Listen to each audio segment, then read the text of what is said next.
What's going on, guys? Welcome back to Grey Talks Wrestling and the Dynamite after All In and the Dynamite before All Out. Shake it all about. What do we get? Very bland episode, really. Couple of decent matches, don't get me wrong, but maybe they could have done more to build towards what is the second pay-per-view in a week. Kind of ridiculous. We thought it was kind of stupid when the shows were announced way back when. And now they're here. Now one of them's already happened. Got a little bit of a hangover. And you expect people to fork out and pay more for another pay-per-view, Tony. And why should they? What is on there to make us want to watch it? Yeah, the matches will be absolutely banging. That's what we can definitely rely on. But the build. For some matches, fantastic. From All In to now All Out have been fantastic. Like Moxley and Orange Cassidy. Like Takeshita and Kenny Omega.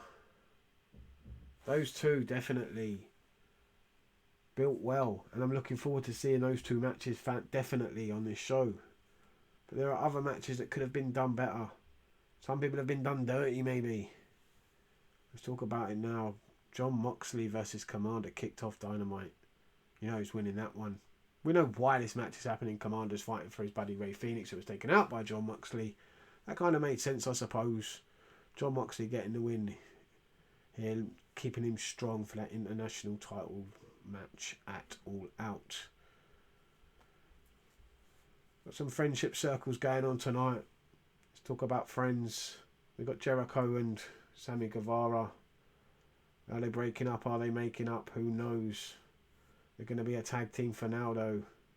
Let's see where it goes. Will they challenge for the tag team titles? Not at All Out, because we've got an 8-man tag team title match. Not even a title match. 8-man tag match for All Out. They're just throwing the Bucks and FTR together against the Bullet Club. Yeah, it'll be entertaining. Yeah, it'll be a good match, but it's just desperation time. Let's just throw 8 guys together, stick them in the ring, they'll have a decent match. It will be good, no doubt about it, but creatively, very poor. You talk about friends, Adam Cole, Matt Taven, Roddy Strong. MJF's in Paris, so he's not in the ring. It's story time with Adam Cole. He's interrupted by the Kingdom and Roddy Strong. They want to be his friends. They want to know why he's not their friend anymore. It's all about friends. Every creative thing on this show is about, why are you not my friend?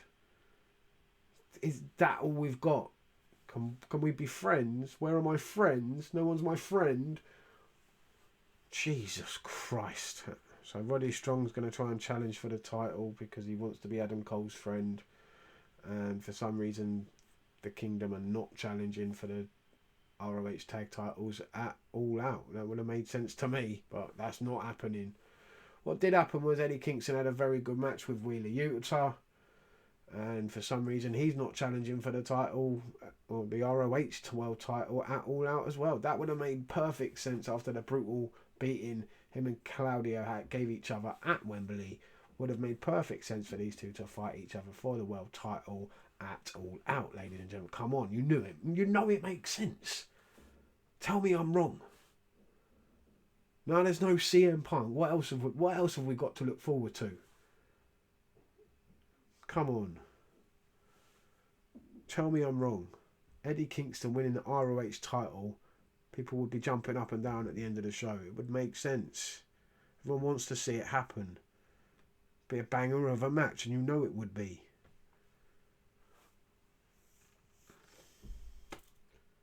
We're not building. They didn't really build too many other matches on this show. The only other one I'm looking forward to, like I said, is Kenny Omega and Takeshita, because they built from that from Wembley. Takeshita got the cheap win over Kenny, and that's 1-on-1. They did a little segment here on the show, which built towards it, and I'm okay with that. They claim they've got pink titles now. They came out and celebrated the fact they won at Wembley. I'm okay with that. And in the main event, I know Before that, though, we get an awful women's six-woman tag match. That was just dreadful. So that's not even worth talking about. Why they were even on the show, I don't know. And why can't we get better creative for the women? Why is it so bad? Why do they get nothing? Why are Chris Statlander and Ruby Soho not getting any time to build their match for All Out, apart from about 10 seconds at the end of this six-woman tag match? Dreadful. Anyway, let's move to the main event now. Great match. Orange Cassidy versus Pentagon. Absolutely amazing. Somehow, some way, Orange Cassidy won the match. After getting dropped on his head about 5 fucking times. It shouldn't have been able to get up. Could have dropped a house on the geezer. He still would have kicked out at 2. It was ridiculous by the end of it. It really was. But somehow, some way, he's still the champion and he's facing Jon Moxley at All Out. And I'm looking forward to it.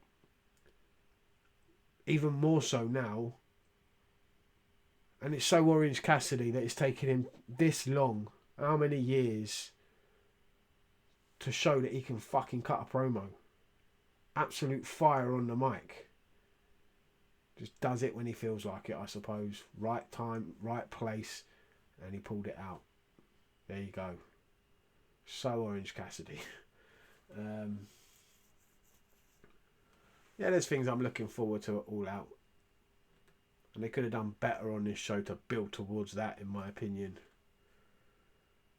But it was what it was. But let's run through quickly the All Out card as it is right now. There may be a couple of more matches added to it during the week, during Rampage or Collision. But these are the matches that have been announced. I can give you my predictions as much as I can.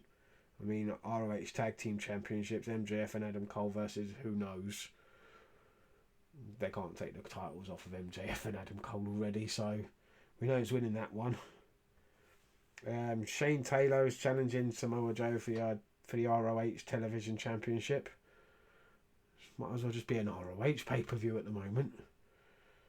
Samoa Joe's got to win that one, surely. After his brutal match with CM Punk and losing that, I'd assume they'd be giving Joe a win, get him strong again. TNT Championship, Luchasaurus versus Darby Allin. I reckon Christian's going to screw Darby somehow, some way, and Luchasaurus is going to get the win. Miro versus Powerhouse Hobbs. That should be a banger. 2 big lads beating the shit out of each other. I'm down for that, as always. Big man wrestling. I'm right there for that. I'd like to see Miro get the win, but Powerhouse Hobbs as well. I enjoy Powerhouse, and they don't do a lot with him. They could do a lot more with Powerhouse Hobbs.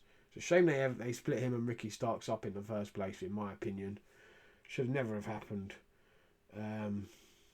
Yeah, I want to go with Powerhouse Hobbs because I want to see more of him. Miro, yeah, he's decent as well, but yeah, Powerhouse Hobbs. Chris Statlander, Ruby Soho. It's TBS Women's Championship. They need to do more with it. Well, they had Jay Cargill hold on to it for forever, and she did nothing with it. It was absolutely boring. They got 2 women's titles, and they do nothing with them. Soraya's the champion now of that title. Let's have someone who's a workhorse. Let's have someone who turns up week in, week out, is going to put on banger matches. If it's Chris Statlander, let's see. She can hold that title and put on some decent women's wrestling. Because that's what this company needs. So I'm looking forward to that one. I'm gonna pick Chris Statlander for the win. But Ruby Soho's decent as well, so I wouldn't mind if it goes either way. But I think Chris Statlander should win. AEW International Championship. I've got a feeling Jon Moxley's going to take it off of Orange Cassidy. I think this is one step too far. This is Jon Moxley we're talking about. It's no joke, man. Young Bucks and FTR versus Bullet Club Gold. Like I said already, 8-man tag. It's going to be entertaining, is what it is. I'm hoping Bullet Club Gold get the win, to be honest with you. They need to build them up even more, make them look even more strong. Jay White's phenomenal. Juice Robinson is brilliant. And the Guns are fantastic. Give them more time. Give them more wins. Who's it hurting? FTR and the Bucks have had their days in the sun. They're as over as they're ever going to be. They don't need this win. The Bullet Club Gold do. They need to get over even more. More wins. Become more dominant. Look stronger. Make it make sense. And then that even build that you could have some dissension between the Bucks and FTR, and you can go back to them again. Bucks have one last chance or something, one last match, one last shot. Do you know what I mean? Then we get Kenny Omega and Takeshita. Another match I'm looking forward to, I can't lie. I've enjoyed the stuff with Takeshita and Omega recently, and Don Callis. It's been entertaining. They've told a good story. The match at Wembley helped with that story, progressed it to this point. So I'm looking forward to that one as well. And I'm hoping somehow, some way, Kenny Omega will get the win. I do believe he will on this night. Omega for the win. They may add one or two more matches. Who knows what's going on with CM Punk? People might be proved wrong. We'll have to find out. Like everyone else, they don't really know what's going on. So we'll see what's going on there. What's going on with Ricky Starks? There's rumours with Ricky the Dragon Steamboat. He's calling him out for a leather strap match if that's taking place. Should be quite interesting. Got my money right there if Ricky the Dragon Steamboat's back in the ring. No doubt. Let's see where it goes. Thank you for watching. If you have done this far, if you haven't done so already, smash the like button and subscribe. And I'll see you next time.